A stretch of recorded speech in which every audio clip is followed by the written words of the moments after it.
Zero ticket എന്ന complete ഉടായിപ്പ്.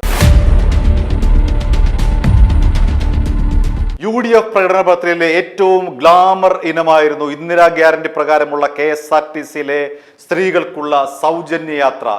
എല്ലാ KSRTC ബസ്സുകൾക്കും സ്ത്രീകൾക്ക് സൗജന്യമായ യാത്ര വാഗ്ദാനം ചെയ്യുന്ന തരത്തിലുള്ള പ്രകടന പത്രിക.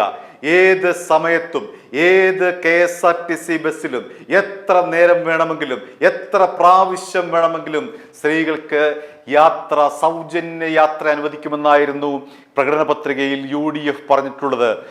Fast passenger, ordinary limited stop, town to town ബസ്സുകൾ, സിറ്റി ഫാസ്റ്റ് പാസഞ്ചർ എന്ന് തുടങ്ങി എല്ലാ KSRTC ബസ്സുകളിലും ഇതാ ഞങ്ങൾ നിങ്ങൾക്ക് സ്ത്രീകൾക്ക് സൗജന്യ യാത്ര അനുവദിക്കുന്നുവെന്നായിരുന്നു UDFന്റെ ഏറ്റവും പ്രധാനപ്പെട്ട തെരഞ്ഞെടുപ്പ് വാഗ്ദാനം.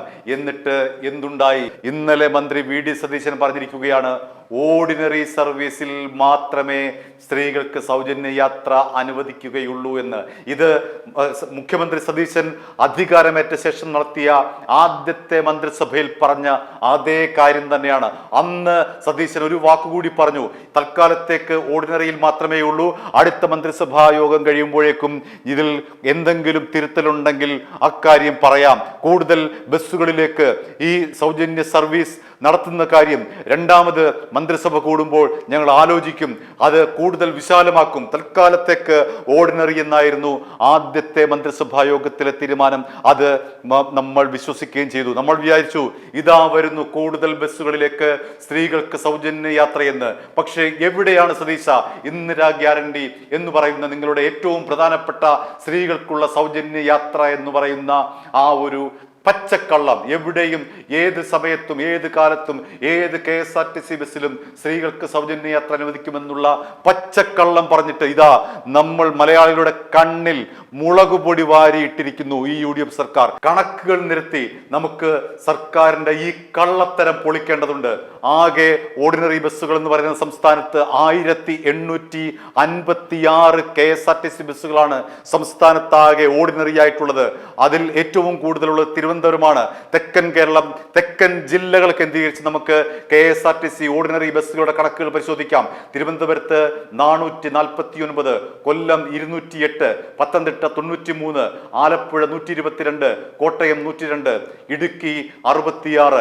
ഇനി മധ്യ കേരളത്തിലേക്ക് വരാം. എറണാകുളത്ത് 206, തൃശ്ശൂരിൽ വെറും 92 സർവീസുകൾ, പാലക്കാട് വെറും 65 സർവീസുകൾ. അങ്ങനെ മധ്യ കേരളത്തിലാകെ 363 സർവീസുകൾ, തെക്കൻ കേരളത്തിലാകെ 1900 സർവീസുകൾ. ഇനി നമുക്ക് മലബാർ മേഖലയിലേക്ക് വരാം. അവിടെ 397 സർവീസുകൾ മാത്രമാണ്, ഓർഡിനറി സർവീസുകൾ മാത്രമാണ് KSRTCക്ക് ഉള്ളത്. മലപ്പുറത്ത് വെറും 49 ബസ്സുകൾ, കോഴിക്കോട് 83 ബസ്സുകൾ, വയനാട് 97 ബസ്സുകൾ, കണ്ണൂരിൽ 100 ബസ്സുകൾ, കാസർഗോഡ് 68 ബസ്സുകൾ. അങ്ങനെ ആകെ 1856 ഓർഡിനറി ബസ്സുകളിൽ സ്ത്രീകൾക്ക് സൗജന്യ യാത്ര അനുവദിക്കുമ്പോൾ തിരുവനന്തപുരത്തുള്ള സ്ത്രീക്ക് കിട്ടുന്ന നീതിയല്ല കാസർഗോഡുള്ള സ്ത്രീക്ക് കിട്ടുന്നത്. ഒരു ക്ഷേമ പദ്ധതിയാകുമ്പോൾ ആ ക്ഷേമ പദ്ധതിയുടെ പ്രയോജനം എല്ലാവർക്കും ഒരുപോലെ കിട്ടേണ്ടതാണ്. പക്ഷേ ഇവിടെ അത് കിട്ടുന്നില്ല എന്നുള്ളതാണ് യാഥാർത്ഥ്യം. അങ്ങനെ സ്ത്രീകളെ പോലും വഞ്ചിച്ചു. ഓരോ ഈ ജില്ലാ തോറുമുള്ള സ്ത്രീകളെ വഞ്ചിച്ചു. മറ്റൊന്ന്, ഈ സർവീസുകൾ തോന്നിയ സമയത്താണ് ഓടുന്നത്. അതുകൊണ്ട് തന്നെ ഈ ഓർഡിനറി ബസ്സുകളെ മാത്രം ആശ്രയിച്ചുകൊണ്ട് ഒരു സ്ത്രീക്ക് അവരുടെ ജീവിതത്തെ മുന്നോട്ട് കൊണ്ടുപോകാൻ കഴിയില്ല എന്നുള്ളതാണ് യാഥാർത്ഥ്യം. അവർക്ക് കൃത്യസമയത്ത് ഓഫീസിൽ എത്തിച്ചേരേണ്ടതുണ്ട്, അവർക്ക് കൃത്യസമയത്ത് ജോലി സ്ഥലത്ത് എത്തിച്ചേരേണ്ടതുണ്ട്. അതുകൊണ്ട് ഈ KSRTC ഓർഡിനറി ബസ്സുകളെ മാത്രം സൗജന്യ യാത്ര ലക്ഷ്യം കണ്ടുകൊണ്ട് മാത്രം ഈ ഓർഡിനറി ബസ്സുകൾക്ക് വേണ്ടി കാത്തു നിൽക്കുന്നവരല്ല കേരളത്തിലെ സ്ത്രീകൾ എന്ന് ഇവിടുത്തെ UDF ഭരണകൂടം മനസ്സിലാക്കണം. അതുകൊണ്ട് ഇതൊരു ശുദ്ധ തട്ടിപ്പാണ്. സ്ത്രീകൾക്ക് നീതി നൽകാത്ത, ഓരോ ജില്ലയിലും ഓരോ നീതി നൽകുന്ന ഒരു തട്ടിപ്പാണ് ഇന്ദിരാ ഗ്യാരണ്ടി പ്രകാരമുള്ള ഈ UDF സർക്കാരിന്റെ KSRTC സൗജന്യ യാത്ര എന്ന് പറയുന്ന ഈ പ്രിയദർശിനി പദ്ധതി, ഈ സീറോ ടിക്കറ്റ് പദ്ധതി ശുദ്ധ തട്ടിപ്പാണ്, ശുദ്ധ അസംബന്ധമാണ്. കോടിക്കണക്കിന് രൂപ KSRTC നഷ്ടത്തിൽ നിന്ന് നഷ്ടത്തിലേക്ക് കൂപ്പുകുത്തിക്കൊണ്ട് അതിന്റെ അടിവേര് വരെ അറുത്ത് കിടക്കുന്ന ഈ സമയത്ത് ഇത്തരമൊരു യാത്ര അനുവദിക്കുന്നതോടുകൂടി പ്രതിമാസം എത്ര രൂപയാണ് KSRTC കൊടുക്കേണ്ടത്? 65 മുതൽ 70 കോടി രൂപ വരെ KSRTCക്ക് സർക്കാർ ഈ സൗജന്യ യാത്രയുടെ പദ്ധതിയുടെ ഭാഗമായിട്ട് കൊടുക്കേണ്ടി വരുമെന്നാണ് പ്രാഥമികമായ കണക്കുകൾ. ഈ പൈസ എവിടുന്നാണ് കിട്ടുന്നത്? ഈ 65 കോടി രൂപ മുതൽ 70 കോടി രൂപ വരെ പ്രതിമാസം എവിടുന്നാണ് മുഖ്യമന്ത്രി VD സതീശന് കിട്ടുന്നത്? മാത്രമല്ല KSRTC ജീവനക്കാർക്കും പെൻഷൻകാർക്കും കൂടി ഒരു മാസം 125 കോടി രൂപയാണ് സർക്കാർ കൊടുക്കുന്നത്. അങ്ങനെ എത്ര രൂപ ഒരു മാസം ഏതാണ്ട് 200 കോടിയോളം രൂപ KSRTCക്ക് വേണ്ടി സർക്കാർ കണ്ടെത്തേണ്ടതുണ്ട്. എവിടെ നിന്ന് കണ്ടെത്തും? അവിടെയാണ് സതീശന്റെ അടുത്ത കള്ളമിരിക്കുന്നത്. ഞങ്ങൾ 100 ദിവസത്തേക്ക് ഒന്ന് ടെസ്റ്റ് ചെയ്ത് നോക്കുകയാണ്, അതിനുശേഷം പറയാം ബാക്കി കാര്യങ്ങൾ. അതായത് 100 ദിവസം ആവുമ്പോഴേക്കും KSRTC വീണ്ടും കൂപ്പുകുത്തും. നഷ്ടത്തിലേക്ക് പോകുന്ന KSRTC സമ്പൂർണ്ണമായി ഇല്ലാതാകും. ഈ ഓർഡിനറി സൗജന്യ യാത്ര അനുവദിക്കുന്നതോടുകൂടി KSRTCയുടെ അടിവേര് പൂർണ്ണമായി ഇളകും. അതോടുകൂടി അടുത്ത പ്രഖ്യാപനം ഒരുപക്ഷെ ഉണ്ടായേക്കും. ഇത് കുറിച്ചു വെച്ചോളൂ. ഒരുപക്ഷെ VD സതീശൻ വന്ന് വീണ്ടും വാർത്താ സമ്മേളനം വന്ന് വിളിച്ചു കൂട്ടി പറയും, ഞങ്ങൾ 100 ദിവസം നോക്കി, പക്ഷേ ഇത് പ്രായോഗികമാകുന്നില്ല, ഇത് വലിയ സാമ്പത്തിക ബാധ്യതയുണ്ട്, അതുകൊണ്ട് ഈ പദ്ധതി ഞങ്ങൾ നിർത്തിവെക്കുകയാണ് എന്ന് മുഖ്യമന്ത്രി പറഞ്ഞാൽ അതിൽ അതിശയോക്തി കാണേണ്ടതില്ല. ഒരുപക്ഷെ അത്തരമൊരു പ്രഖ്യാപനത്തിന് വേണ്ടി മാത്രമായിരിക്കാം ഈ 100 ദിവസം എന്ന് പറയുന്ന ഒരു ടെസ്റ്റ് ഡോസ് ഇപ്പോൾ സതീശൻ നമുക്ക് നൽകിയിരിക്കുന്നത്, ഒരു ക്യാപ്സൂൾ നൽകിയിരിക്കുന്നത്. ഇത് എത്രത്തോളം യാഥാർത്ഥ്യമാകുമെന്ന് കണ്ടറിയണം. 100 ദിവസം കൊണ്ട് എത്ര സ്ത്രീകൾ, ഇപ്പോൾ പ്രൈവറ്റ് ബസ്സിനെ ആശ്രയിക്കുന്ന സ്ത്രീകൾ എത്ര പേർ ഇവിടേക്ക് വരും എന്നതിനെ സംബന്ധിച്ച് യാതൊരു വ്യക്തതയുമില്ല. ജൂൺ 15-ാം തീയതി തുടങ്ങുകയാണ് ഈ പ്രിയദർശിനി പരിപാടി. ഇത് ഈ സീറോ ടിക്കറ്റ് പരിപാടി എത്രത്തോളം യാഥാർത്ഥ്യമാകും? KSRTCയെ നശിപ്പിച്ച് നാറാണക്കല്ലാക്കാനുള്ള ഒരു പദ്ധതിയാണിത്. യാതൊരു യാഥാർത്ഥ്യ ബോധവും ഇല്ലാതെ ഉള്ളൊരു പദ്ധതിയാണ്. രാഹുൽ ഗാന്ധി വന്ന് വിളിച്ചു പറഞ്ഞൊരു മണ്ടത്തരമാണിത്.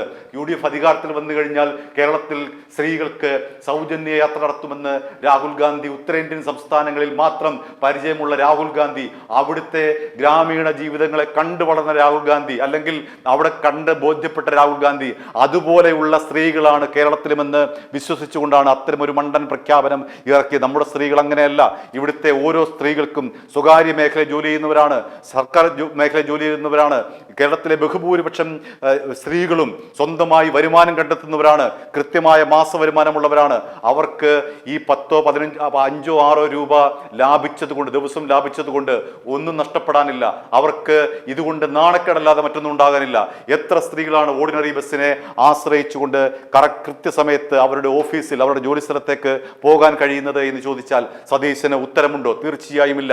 മാത്രമല്ല, ആദ്യം പറഞ്ഞതുപോലെ തന്നെ ഒരു ക്ഷേമ പദ്ധതിയാകുമ്പോൾ എല്ലാവർക്കും, എല്ലാ സ്ത്രീകൾക്കും, പാറശാല മുതൽ കാസർഗോഡ് വരെയുള്ള മുഴുവൻ സ്ത്രീകൾക്കും ഈ ക്ഷേമ പദ്ധതിയുടെ കൃത്യമായിട്ടുള്ള ആ തുല്യ നീതി കിട്ടേണ്ടതാണ്. പക്ഷേ തിരുവനന്തപുരത്ത് കിട്ടുന്ന നീതിയല്ല കാസർഗോഡ് എന്ന് ഉള്ളത് ആലോചിക്കണം. ഇനി ഒരു കണക്ക് കൂടി പറയാം. കോഴിക്കോട്, മലപ്പുറം, വയനാട്, കണ്ണൂർ, കാസർഗോഡ് എന്നീ 5 ജില്ലകളെ കൂട്ടിയെടുത്താൽ പോലും അവിടുത്തെ ഓർഡിനറി ബസ് സർവീസ് തിരുവനന്തപുരത്തേക്കാൾ താഴെയാണ്. അതായത് 5 ജില്ലകളിലെ ഓർഡിനറി ബസ് സർവീസുകൾ തിരുവനന്തപുരത്തെ 449 എന്ന ഓർഡിനറി സർവീസിനേക്കാൾ താഴെയാണ് വരുന്നത്.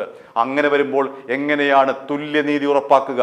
അവിടെ നീതിയുടെ പ്രശ്നമുണ്ട്, അപ്രായോഗികയുടെ പ്രശ്നമുണ്ട്, ഇവിടെ നഷ്ടത്തിന്റെ പ്രശ്നമുണ്ട്, KSRTCയെ തകർക്കുന്നതിന്റെ പ്രശ്നമുണ്ട്. ചുരുക്കത്തിൽ നമ്മുടെ കണ്ണിൽ മുളയിട്ട ഇതേ സർക്കാർ 100 ദിവസം കഴിയുമ്പോൾ സതീശൻ ഒരു വാർത്താ സമ്മേളനം നടത്തി പറയാൻ സാധ്യതയുള്ളൊരു കാര്യം, ഞങ്ങൾ നോക്കി, ഞങ്ങൾ വാക്കുപാലിച്ചു, പക്ഷേ അത് ജനങ്ങൾ ഏറ്റെടുത്തില്ല എന്ന് പറഞ്ഞുകൊണ്ട് നമ്മുടെ തലയിലേക്ക് തന്നെ ഈ പാപഭാരം ഇട്ടുകൊണ്ട് കൈ കഴുകി പോകുമെന്നുള്ള കാര്യം ഉറപ്പാണ്. i2i ന്യൂസ് സബ്സ്ക്രൈബ് ചെയ്തിട്ടില്ലാത്തവർ ഇപ്പോൾ തന്നെ സബ്സ്ക്രൈബ് ചെയ്യുക. നോട്ടിഫിക്കേഷൻ ലഭിക്കുവാൻ ബെൽ ബട്ടണും അമർത്തുക. i2i news, an eye for truth.